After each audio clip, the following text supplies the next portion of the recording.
Hey folks, today we're going to take a look at this computer. You guys might remember this Micron case I got from fellow YouTuber Sansui350A years and years ago. I bought it off of him, and it ended up being a fantastic case. I've used it for random stuff ever since. Well, instead of just being a random place to put computer parts, this is going to be dedicated to my LAN rig now that I'm on my own and everything, and I need a computer to take to LAN parties and other people's houses, like especially to Grateful 42's place or something like that. And this definitely fits the bill. I have swapped the guts in it because I needed a computer at my desk and I didn't have one, so I stuck some parts that I also got from Sansui350A in here. I got a board from him. Can't really do that with one hand. Okay.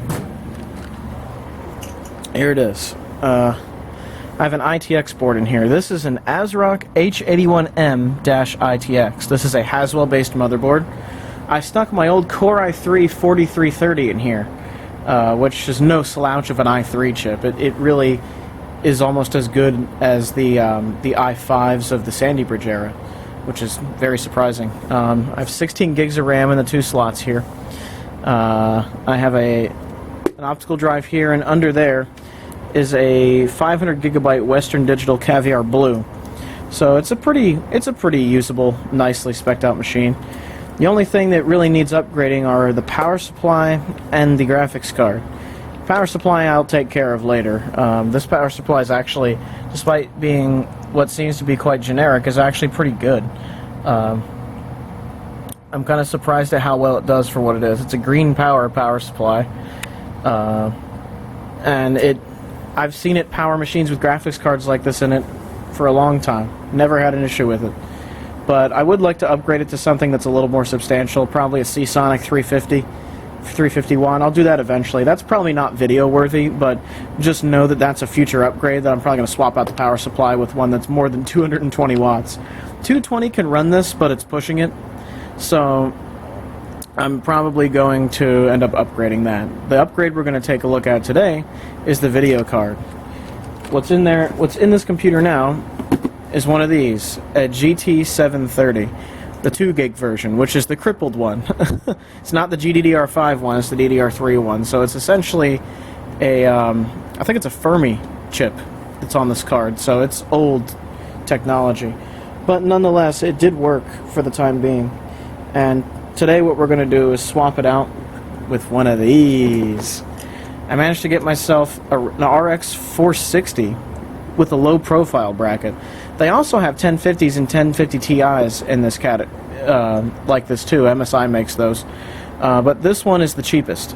So for your money, this is probably the best you can get for low profile right now, if you're going to spend below $100 on a graphics card. So I went ahead and got this for that reason. I also got a cable here to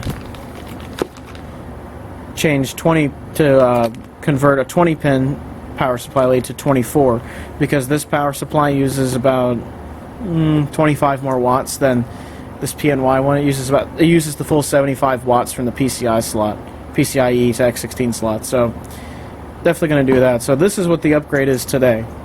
Now, I forgot to uninstall the NVIDIA drivers, so let me go hook this back up and do that real quick, and then we'll swap out the...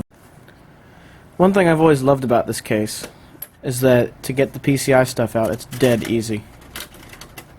Yeah, unless you move all the slot stuff around. There's the VGA connector from the old card.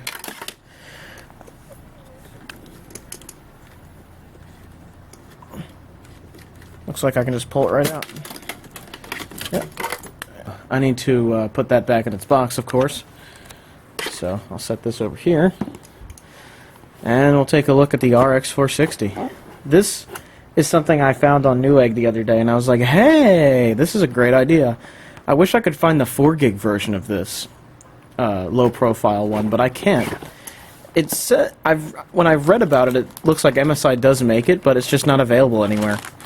And it's looking like, and for a machine like this, spending the extra money is probably not worth it anyway. So I just went with the 2 gig one. I can just plug in, I can just run stuff at a lower resolution and it will be fine.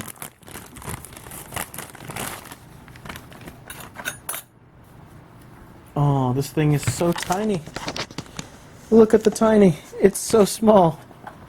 Oh.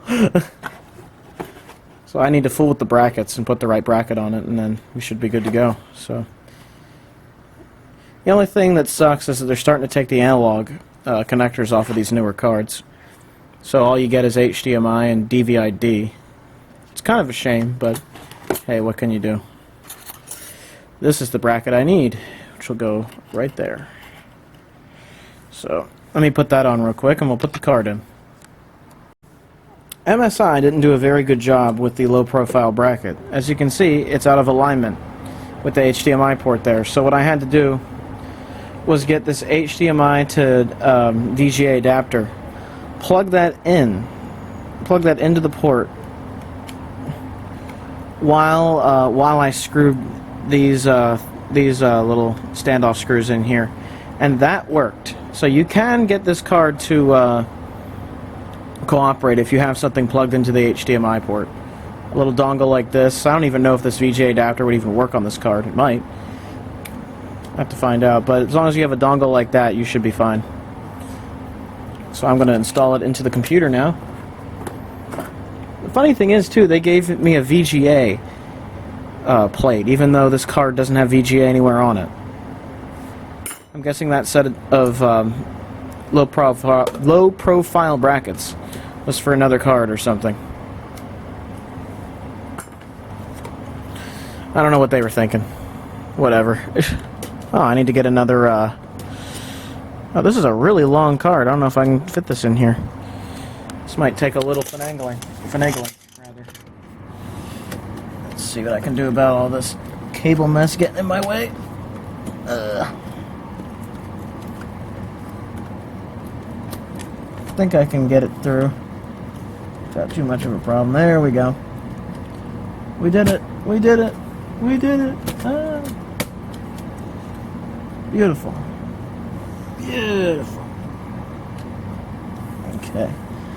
Down there and lock the slot. There you go. And the card is in. Now I just need to get a slot blank for there, and we're good.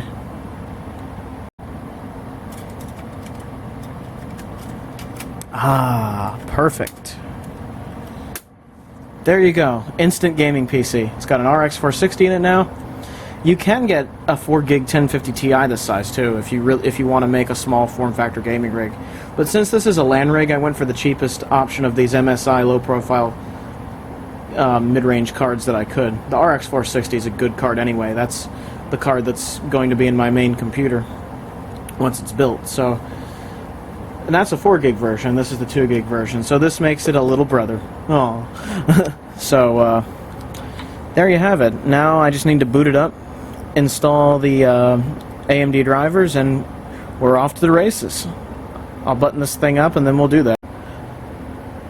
One thing I almost forgot about was the 20-pin to 24-pin adapter. I do kind of need that so that I don't burn up the connector on the board. So let's plug that back in and get this show on the road.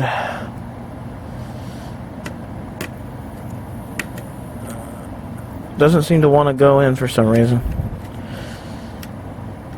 Maybe it's not cut exactly right, I don't know. Come on, buddy. Get in there. There you go. Yeah, it just wasn't cut like exactly perfect. So, that happens. Maybe the plastic shrunk over time, sitting in its bag. I don't know.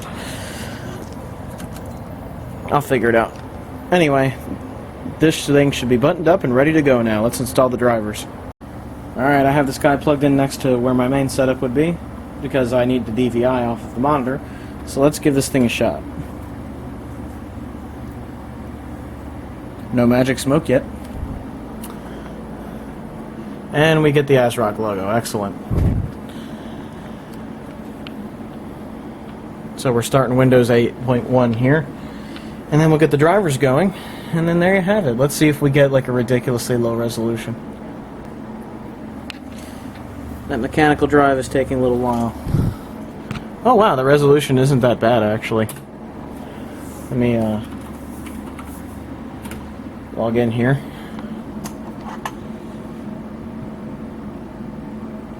Here we go.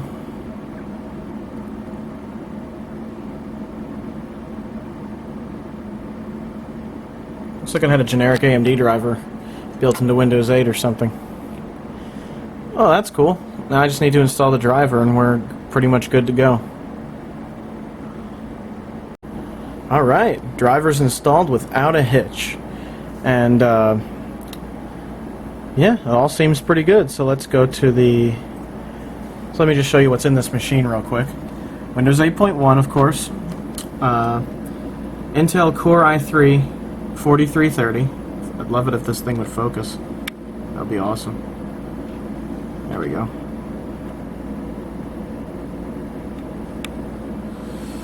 Yeah, anyway, it's an Intel Core i3 4330 at 3.5 gigahertz. I have 16 gigs of DDR3 in here.